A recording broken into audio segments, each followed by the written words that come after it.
everyone. Welcome to Sugar Glider Diaries. I'm Kimberly. Today I'm making a fun toy.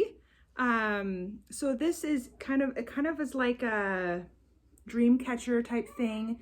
It has an open loop in here, and then in the the bulk of this, there's also some braided fleece that has some C-links so you can attach other toys that make noise or foraging cups or whatever you want to attach inside. This is a really fun, it's pretty big. It's like, you know, this is my head. It's like I have a beard. Anyway, oh boy, okay.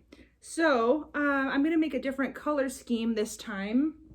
This time I'm working with black and gray and some kind of pastel pink and some of this other fleece that has like blues and pinks in there as well. So it's going to look completely different than this one.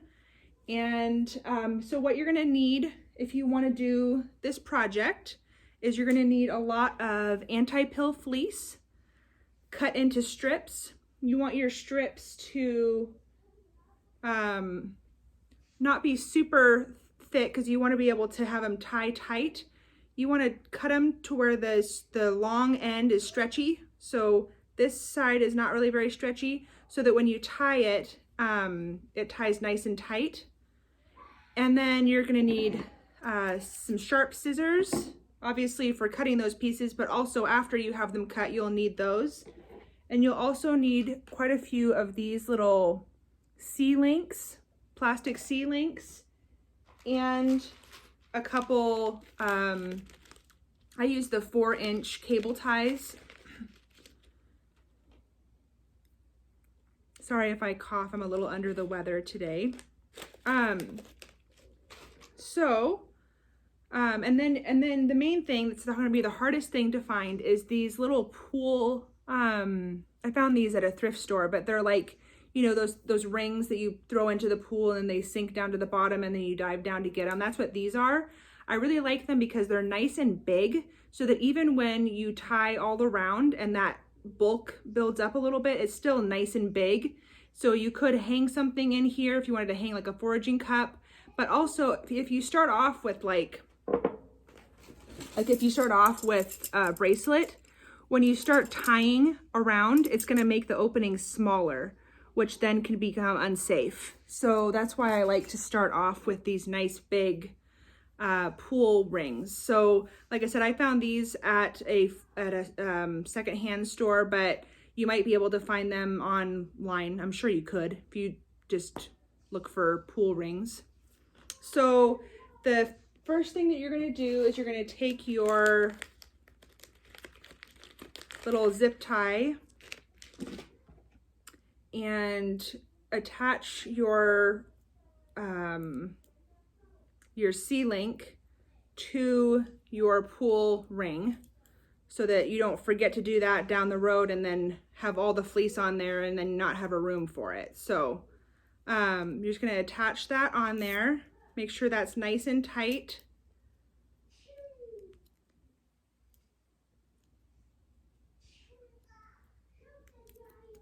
And then once that's nice and tight and attached, you're going to end up covering that mostly with fleece anyway, but you still want to make sure that when you cut it, that it's either, you use either flush cutters to where there's no rough edge, or like this has a little bit of a sharp edge. So I'm going to file that so that if my Sugar Glider's feet ended up making it to, I can't really see very good.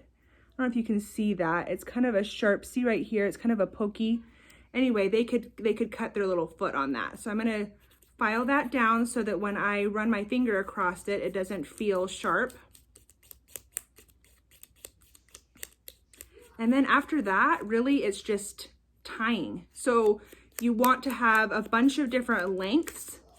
I might have enough stuff cut to do a couple of these, but I'm not sure. So yeah, so that feels nice. And then the shorter ones, so like at the top, you're gonna have your shorter pieces. And then as you build down here, you have a little bit longer, and then the bottom is their really long pieces.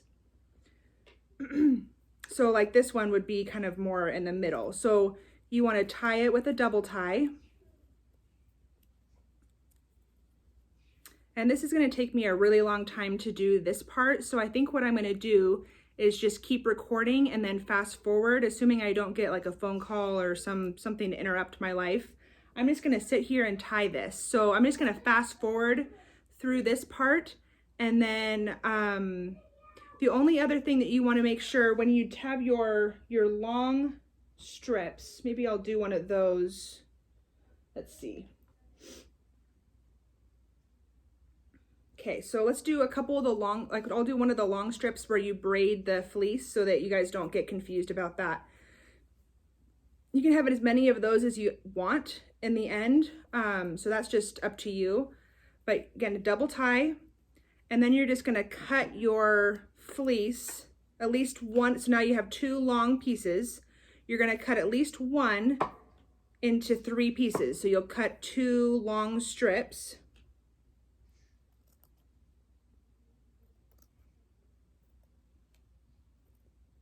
And then you'll want to get a few of those little plastic C-links that when you're braiding, then you braid them in so that later you can have the foraging option. You don't want any of your strips to get too thin. So make sure they're nice and as wide as you can make them for the pieces that you're going to braid.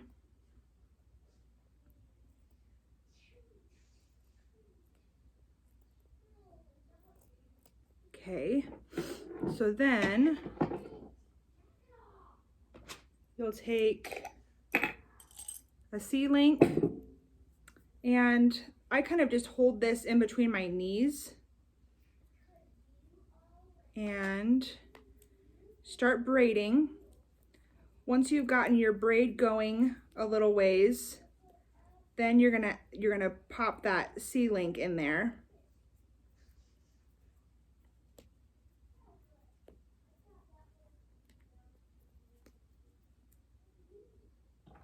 So I'm just gonna take this C-link and put it right in there, and then just try to keep it from falling off, and then just continue and pull really tight so it's nice and secure, and continue to braid down.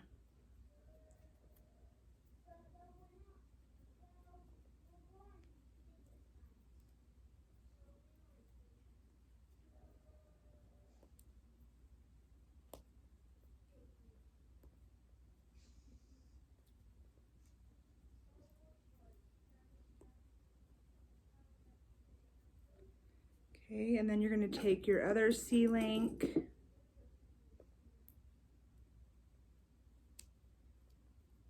You're going to keep braiding. So you can fit, you know, a couple C-links on each braid, maybe 2 or 3. And then I like to leave a little bit at the bottom, just so that it kind of has like a little tassel almost at the bottom. So I'm just going to put 2 C-links in here just for the sake of time. So then once you get to where you want to be done, then you just put a knot in one of those, and then with the other piece that you just used to make a knot, you're going to use that piece to make another knot. I have a hair in here. Get that hair out. There we go. Use another knot, and then I always double and triple and overlap my knots. So you want it to be nice and durable for washing and that kind of thing later. So I'm going to kind of overlap, do a few of those knots, and then you have a braid on one side, and then this side, well, I'll show you how you texture. I might keep this rolling, and I might just end it here and then just show you a kind of an end result. That's probably what I'm going to end up, because all you're going to watch me do is tie, texture. These are all the fundamentals. So there's a couple different ways to texture. You can, so this way, you just take a piece and cut like this, and then like this.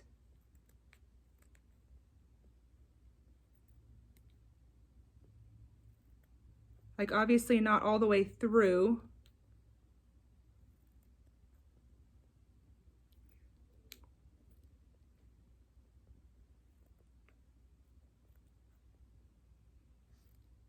Okay, so if that was longer, obviously that would, the longer it goes, the more it kind of pulls. So that is this, what this looks like when it's long. There's also another texture where you could make it look kind of like a feather. And so you take your long pieces and you cut upwards like, oh, can you see? Oh boy, I'm not very good at these tutorials. I'm so sorry. You cut up like this, all the way down one side, kind of up in it like an angle, upward angle. You see how that's an upward angle? And the trick with this one is not to cut through when you do the other side, because some of these are a little bit long.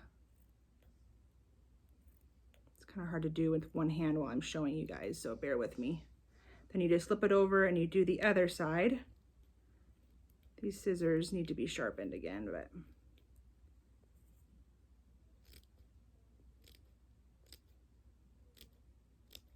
I use these little baby scissors. I'm sure there's other scissors that are better, but I just have these, so. And then, so see how that kind of looks like a feather? And then you can kind of take your scissors and just kind of taper the ends also if you want it to look really feathery, just like the very tips. Just cut like the very tips.